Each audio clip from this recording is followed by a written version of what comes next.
박찬대 당대표 직무대행의 속개 선언으로 더불어민주당 제114차 최고위원회의를 속개하겠습니다. 제114차 최고위원회를 속개합니다. 먼저 박찬대 당대표 직무대행의 모두 발언이 있겠습니다. 예, 최고위원회에 올 때마다 경제 상한칸을 보고 있는데요. 예, 오늘은 코스피가 2,850까지 올라갔네요. 지난주 금요일 날 2,800 돌파하는 것을 봤는데 그 사이에 지금 다시 52포인트까지 환율도 계속 떨어지고 있죠. 네, 좋은 기대 심리가 반영되어 있다 이렇게 생각이 됩니다. 그런데 먹거리 물가가 끝을 모르고 지금 상승하고 있습니다. 지난주 경제 성장률 전망치가 반토막 난 것에 이어 국민이 체감하는 물가는 여전히 높은 것으로 나타났습니다. 커피, 빵, 라면과 같은 가공식품 가격 인상률은 2달 연속 4%대를 유지하고 있고 외식 물가 인상률도 넉 달째 3%대의 상승세를 이어가고 있습니다. 파송성 계란탁이라며 아쉽게 먹던 계란도 4년 만에 최고치로 오르며 한 판에 1만 원 시대, 이른바 금난이 되었습니다. 대선 전 차기 정부의 민생과제 1순위가 무엇인가를 묻는 질문에 국민 10분 중 6분은 물가 안정을 최우선으로 꼽으셨습니다. 국민의 말씀대로 물가 안정이 곧 민생 안정의 출발점이 되어야 합니다. 이재명 정부는 취임 첫날 비상경제점검 TF를 가동하고 첫 국무회의에서 경제 현안을 보고받았습니다. 국민께 약속드렸던 대로 국민의 먹고 사는 문제를 가장 먼저 해결하기 위함입니다. 민주당은 집권 여당으로서 정부의 노력을 든든히 뒷받침하겠습니다. 당 차원의 물가관리 TF를 구성하고 당정 협의를 통해 국민이 민생 현장에서 체감할 수 있는 대책을 신속히 마련하겠습니다. 먹고 사는 문제가 더 이상 국민의 부담이 되지 않도록 최선을 다하겠습니다. 물가 안정과 함께 경제 회복을 위한 추경도 나서겠습니다. 지난 대선 기간 동안 많은 상인분들을 만났습니다. 그중 제일 기억에 남는 말씀은 지원도 좋지만 장사가 되게 해달라는 말씀이었습니다. 소비가 줄어들어 골목 상권이 침체된 지금은 소비를 늘려 경기를 회복하는 방안이 필요합니다. 경제 회복을 위한 국가의 재정 투입은 경제 선순환의 마중물이자 국민 삶의 큰 버팀목이 될 것입니다. 민주당은 민생경제 회복을 위한 신속한 추경 처리에 집중하고 필요한 예산이 현장에 빠르게 투입될 수 있도록 최선을 다하겠습니다. 국민의힘도 대선 기간 중 30조 원 규모의 추경을 약속한 만큼 민생을 위해 신속하고 초당적인 협력을 당부드립니다. 마지막으로 이재명 정부를 든든히 지원할 새로운 민주당 원내지도부 선출에 권리당원 여러분의 적극적인 참여를 기대합니다. 민주당은 명실상부 당원 중심의 대중정당입니다. 차기 원내대표 선출에 권리당원의 뜻이 반영되는 만큼 많은 참여로 당원의 주권을 행사해 주시기 바랍니다. 아울러 내일 오후 2시 원내대표 후보자 합동토론회가 진행됩니다. 토론회를 통해 집권여당이자 제1당의 원내대표로서 누가 민주당을 잘 이끌어갈 적임자인지 함께 고민해 주십시오.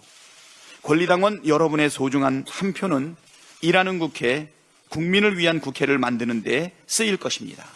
당원 여러분의 많은 참여를 바랍니다. 뜨거운 성원과 함께 또 과열되는 경쟁도 예상되고 있는데 우리 당을 위해서 일할 귀한 제목들인 만큼 멋진 경쟁과 또 멋진 성원, 잘하기 경쟁 부탁드리겠습니다. 감사합니다. 다음으로 전현희 최고위원의 발언이 있겠습니다. 내일은 6.6월 항쟁 38주년입니다. 주권자인 국민이 군부 독재에 분연히 맞서 항거한 6월 항쟁은 12.3 내란을 막은 힘의 원천이었습니다. 사기 민주정부도 군사 쿠데타를 막기 위해서 국회로 한달음에 달려오신 위대한 국민께서 탄생시킨 것입니다. 민주당은 국민의 주인인 국민주권정부를 힘껏 뒷받침하여 민주선열의 희생과 국민의 헌신에 보답하겠습니다. 대통령 임기가 시작된 지 일주일도 채 안 된 국민들께서 변화를 체감하고 계십니다. 취임 첫날 야근, 출근길 통제 최소화, 회의다운 국무회의, 실용적인 대통령실 개편, 한미 외교 복원 등 비정상의 정상화가 차례로 이뤄지고 있습니다. 이재명 대통령께서 국정에 임하는 자세와 일하는 방식은 지난 정권과 비교되며 국민들께 제대로 된 효능감을 드리고 있습니다. 민주당은 이재명 대통령의 국민 주권 정부를 뒷받침하는 든든하고 실력 있는 여당으로서 국민들께서 행사하신 한 표의 힘을 온전히 체감할 수 있도록 최선을 다하겠습니다. 대통령실을 무덤으로 만든 주범이 정진석 전 비서실장, 윤재순 전 총무비서관이 아니냐는 의혹이 제기되고 있습니다. 대통령실 파견 공무원에게 전원 복귀를 지시하고 기존 대통령실의 생성 자료는 모두 파기되었고 컴퓨터는 초기화됐습니다. 새 정부의 업무를 고의로 방해하고 대통령 기록물법을 위반하고 국가 자료를 은폐한 중대 범죄 행위입니다. 내란죄 증거 인멸을 시도한 건 아닌지 엄정 수사로 밝혀내야 합니다. 국가 기강을 무너뜨리는 범죄 행위의 진상을 파헤쳐 반드시 그 책임을 물어야 할 것입니다. 김용태 국힘 비대위원장이 난데없이 재판 진행에 대한 대통령의 입장을 따지고 있습니다. 내란에 대한 통렬한 반성과 국민에 대한 사죄가 우선인 정당이 국가 정상화를 위해서 노력하는 대통령을 처음부터 발목 잡는 모습이 참으로 후안무치합니다. 대통령의 기존 형사재판은 중단된다는 것이 헌법 정신이고 압도적인 헌법학계의 다수설입니다. 민주공화국인 대한민국의 주권자인 국민의 선택은 존중되어야 합니다. 헌법은 안정적인 국정 운영을 위해서 대통령의 불소추 특권을 보장하고 있습니다. 형사소송법에도 공소의 수행, 즉 재판 진행이 소추에 포함된다라고 분명히 나와 있습니다. 헌법학계의 압도적인 다수설임을 다시 한번 강조합니다. 법사위를 통과한 형소법 개정안은 헌법과 형소법의 규정을 보다 명확하게 하려는 것으로 대통령 불소추 특권의 취지에도 정확히 부합합니다. 애당초 이재명 대통령의 재판은 윤석열 검찰 독재 정권의 정적 제거 음모의 산물입니다. 검찰 독재의 망령이 진짜 대한민국을 바라는 주권자의 열망을 덮을 수는 없습니다. 국힘은 진정 법 앞에 평등을 외치고 싶다면 윤석열 김건희 구속을 당론으로 정하기 바랍니다. 평등 원칙과 법치주의를 훼손한 주범은 윤석열 검찰 독재 정권과 국힘임을 명심하기 바랍니다. 이상입니다. 다음으로 김병주 최고위원의 발언이 있겠습니다. 지난 주말 이재명 대통령과 민주당 지도부가 대통령 관저에서 만나 뜻깊은 시간을 가졌습니다. 그동안 수많은 위기와 도전을 이겨내고 민주정부를 만들 수 있었던 힘은 오로지 국민이었다는 점에 공감했습니다. 국민을 위한 사명감이 있었기에 가능했다는 걸 다시금 확인했습니다.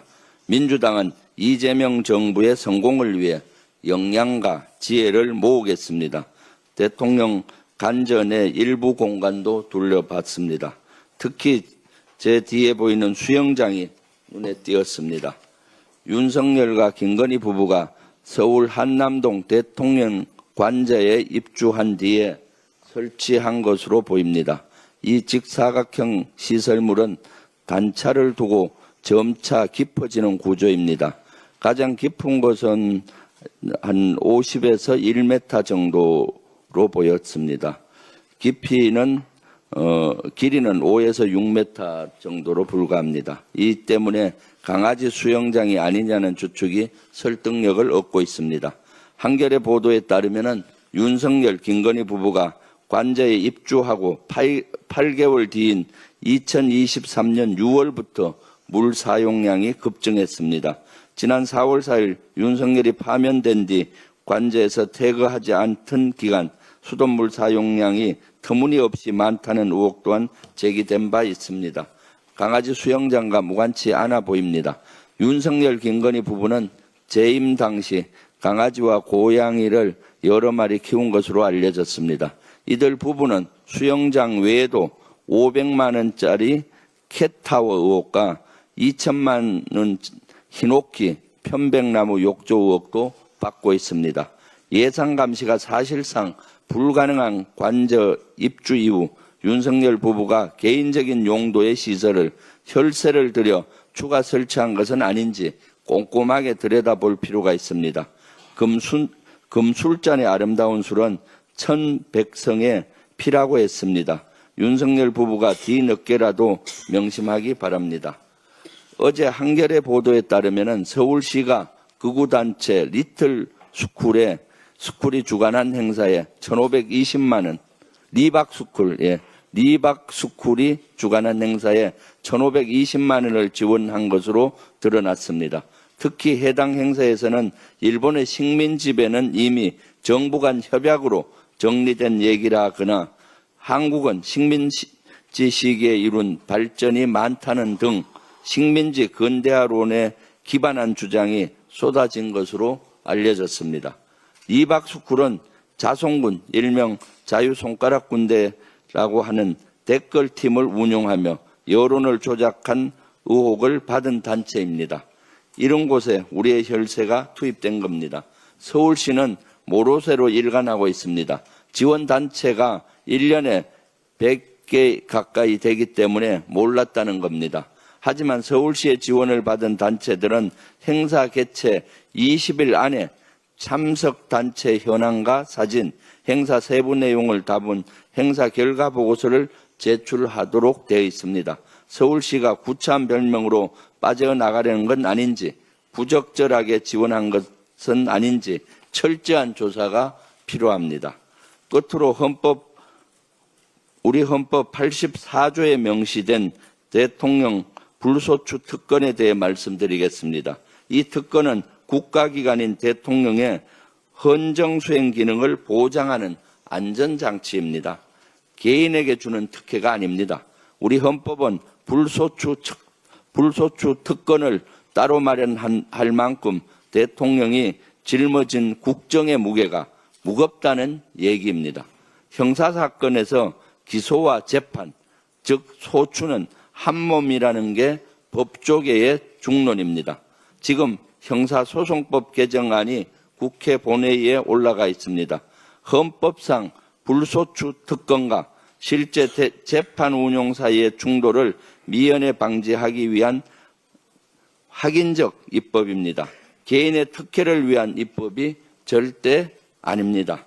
대통령이 취임 이전에 재판 중인 사건이나 재임 중 고발 사건에 사사건건 휘말리면 국정 운영을 제대로 할 수 있겠습니까? 국민의힘은 들으십시오.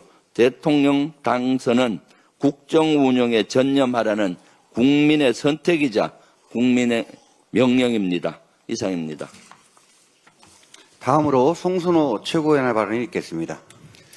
예, 이재명 대통령이 취임하면서 국민들께서 뉴스 보기가 즐겁다고 합니다. 그 중에 하나가 이재명 대통령이 이달 중순에 개최하는 G7 정상회담에 초대된 것인데요. 비상계엄 사태와 내란을 극복하고 조기 대선을 통해 국민주권 정부로 거듭난 대한민국의 저력을 전 세계가 인정했다는 방증입니다. 그렇습니다. 비정상적이었던 대한민국의 국가 시스템과 국민들의 일상이 정상을 회복해 가고 있습니다. 언론이 반가워할 만한 소식도 있습니다. 윤석열 정부가 대폭 축소했던 대한민국 대통령 전용기 탑승 언론의 숫자를 문재인 정부 당시 수준으로 복원할 예정이라고 합니다. 주권자의 힘으로 민주주의 강국, 경제 강국, 외교 안보 강국, 문화 강국으로 세계를 주도하는 진짜 대한민국의 명성을 되찾아가고 있습니다. 대한국민의 한 사람으로서 자부심을 느낍니다. 아시다시피 저는 더불어민주당 경남도당 위원장입니다. 이재명 대통령께서 작년 당대표에 당선되면서 저를 지명직 최고위원으로 임명을 했습니다. 그것은 지역 균형 발전과 민주당의 전국 정당화에 대한 의지의 표명이라고 생각합니다. 이재명 대통령은 후보 시절 그 이전부터 지역 균형 발전에 대한 의지가 누구보다 강했습니다. 그만큼 수도권 일극 체제와 지역 소멸에 대한 대책과 대안을 신속히 마련할 것으로 확신하고 있습니다. 제가 살고 있는 경남은 지난 반세기 동안 대한민국 산업화의 성장 신화를 주도한 수출 강국 대한민국의 주역이었습니다. 하지만 경남은 첨단 산업의 수도권 집중과 산업 전환이라는 이중고에 갇혀 일자리는 사라지고 기회를 잃은 청년들이 지역을 떠나고 있습니다. 탄탄했던 제조업 기반이 흔들리고 골목 상가의 불은 하나둘씩 꺼지고 있습니다. 그러나 소멸의 위기 경남에도 새로운 희망이 생기고 있습니다. 세계 최고 수준의 산업 기반을 갖춘 경남은 가덕도 신공항과 진해신항 등의 새로운 기회를 계기로 다시 한번 대한민국의 대전환을 이끌어갈 수 있는 잠재력이 있습니다. 이재명 대통령은 해양수산부 부산 이전을 공약했고 대통령 취임하자마자 해양수산부 이전을 신속히 추진하라는 지시를 했습니다.